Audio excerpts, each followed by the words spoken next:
Now, in this video, we're going to take up further on C programming. First, we're going to consider C tokens. What is that C tokens? One or more characters are grouped in sequence to form a meaningful word. Which is one or more characters are grouped in sequence to form a meaningful words. These meaningful words are called the tokens. So what are those? So the keywords are if, then for, while, etc. These are all the one which has been defined by the language or the program or this C program. Then identifiers. What are all the identifiers? Like we have sum, length, I, and so on and so forth. Then we have constants like 10, 10.5 within quotes A. Then we have within double quotes, whatever you want to write, you can write there. So all those things which will going to become the constants, string constants, etc. Then we have the operators like plus, minus, star, backslash, division, and etc. Then we have special symbols like square brackets. Then you have flower brackets and with small brackets, etc. Then we have the keywords. So what are all the keywords? The tokens which have a predefined meaning in a C language are called the keywords. Since they are reserved for a specific purpose in the C language, they are also called the reserved words. So which is the predefined meaning in the C language, which is called keywords. Since they are reserved for a specific purpose, so naturally they are called the reserved words. So what are all the keywords which is available in the C language? Like we have auto, double, int, struct. Then we have break, else, long, switch. So which are all the commands which you're going to try to use in your program, or all the one which is going to be used as the keywords. The meaning is I cannot use auto for a variable name. It is not possible. I cannot use break as a variable because break has got a predefined name and the predefined meaning in a C language. Then case, enum, register, type def. Then we have char, extern, return, union. Then const, float, short, unsigned. Then continue, for, signed, void, default, go to, size of, volatile, do, if, static, while. So these are all the keywords which you have in the C program. Then we have identifiers. What is that? It is a word consisting of sequence of one or more letters or digits along with the underscore. So that means if you want to have a name, like if you want to have step in, then you have to have step underscore in to connect these two. The letters are the characters from A to Z, which is from capital A to Z, that is the uppercase letters, and also the lowercase letters, which is from A to Z. Then we have the digits or the characters, which is again from 0 to 9. Then using the identifiers, we can give names to program elements, such as we can given the name for a variable. I want to give a variable. Suppose if I say sum is equal to 0, which is a constant, which you want to have the global constant, or a constant which you want to assign the value of sum as 0, then it becomes a constant. Then you can define the function name, like if you want to write any function, you can say sum, I want to write a function for a sum, then you can use the function name as sum. Then if you want to have an array name, if you want to have the maths, if you want to have the marks of set of students, then you can give the array name as marks of the set of students. So all those things which can be defined. So these are all the identifiers, which is the program elements, etc. Then we have constants. So what are all the constants? A constant is a value. A constant is a value which will not change. It will not going to change the value of that particular value. That will not going to be changed during the execution of this program.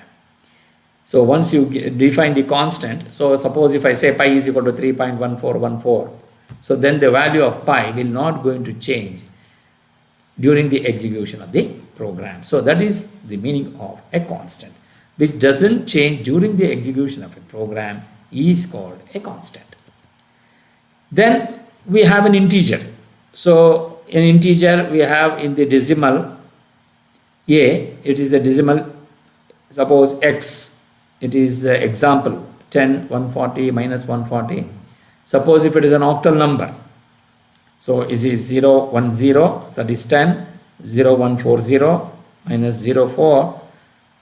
Then we have hexadecimal, example 0x8a or 0xab.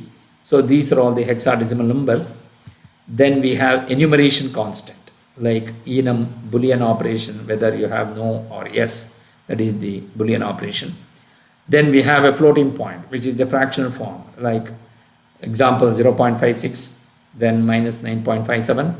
Then exponential form, that is 634 e to the power of minus 5, which means that 634 into 10 to the power of minus 5, that is the exponent form. Then we have the character constants, like within single quotes a, 9, within single quotes backslash n, etc., and so on and so forth. Then we have a string constant. Within, if you give it in double quote, it becomes a string constant. If you are giving it in a single quotes, it becomes a character constant. The characters of character constant is always remember that it is a single character. The string constant is a set of characters which becomes a string. So which is in the double quotes if you say CIT, or within double quotes 9. Suppose if you within the double quotes if you say Manjunath, within the double quotes if you can see programming, all those things will going to become the string constant. Then we have the integer constant. So what is the integer constant? An integer is a whole number without any decimal point or a fractional part. No extra characters are allowed other than plus and minus sign. If plus and minus signs are present, then it should precede the number. For example, if you say example for the decimal 10, 140, now here if you want to say a negative sign, it should precede the number. So that means minus 140, etc.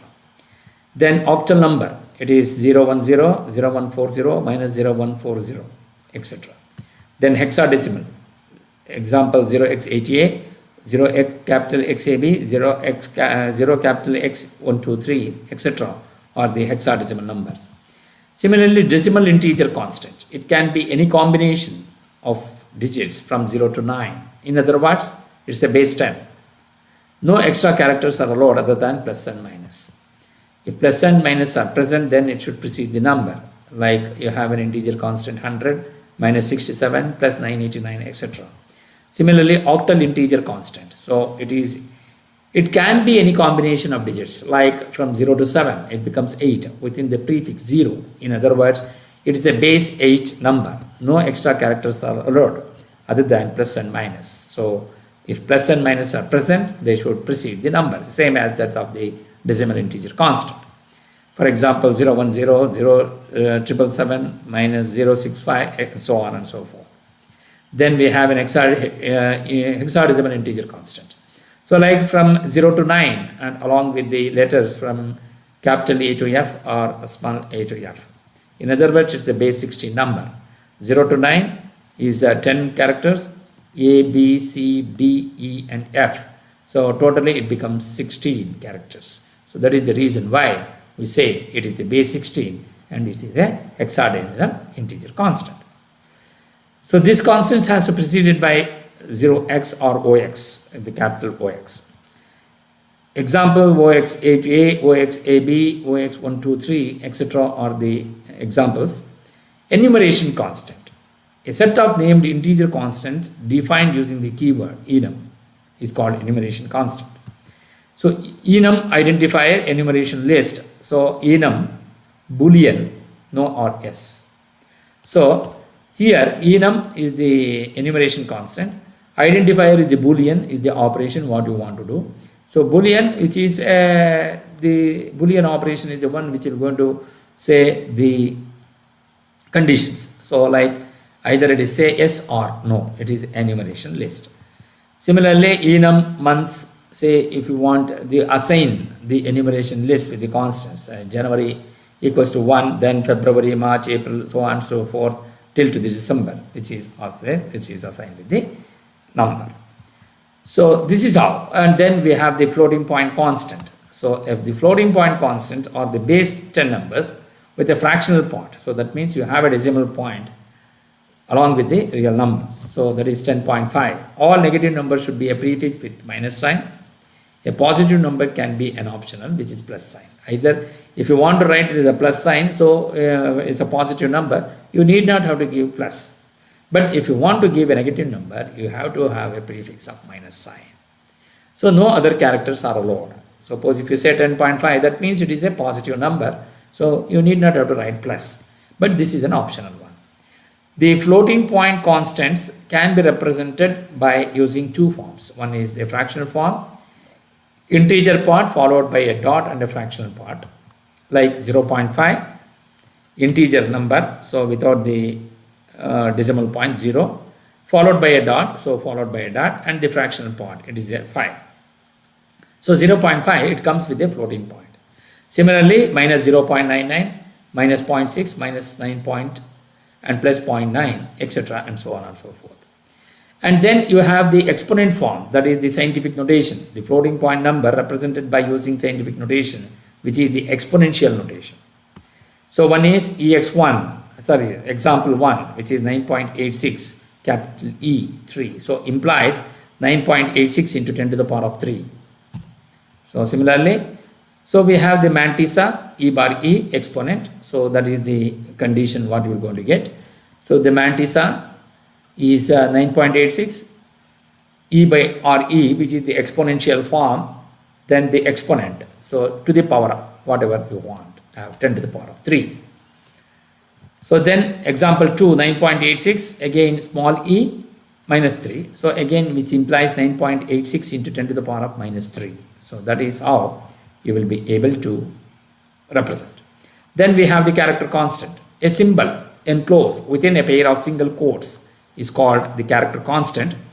Each character is associated with a unique value called ASCII, that is American Standard Code for Information and Interchange value.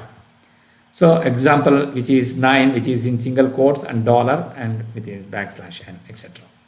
So then we have the backslash constants like escape sequence characters. It begins with a backslash and is followed by one character. The backslash characters are normally used during the printing using printf function. These characters will not appear on your screen, but when printed they produce special effects.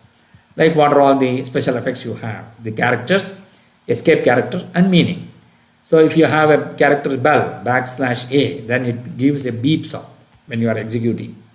Similarly, backspace backslash b, cursor moves towards the left one position, and horizontal t backslash t, cursor moves towards right position by 8 points or 8 positions. New line backslash n, cursor moves to the beginning of the next line. Carriage return backslash r, the cursor moves to the beginning of the current line.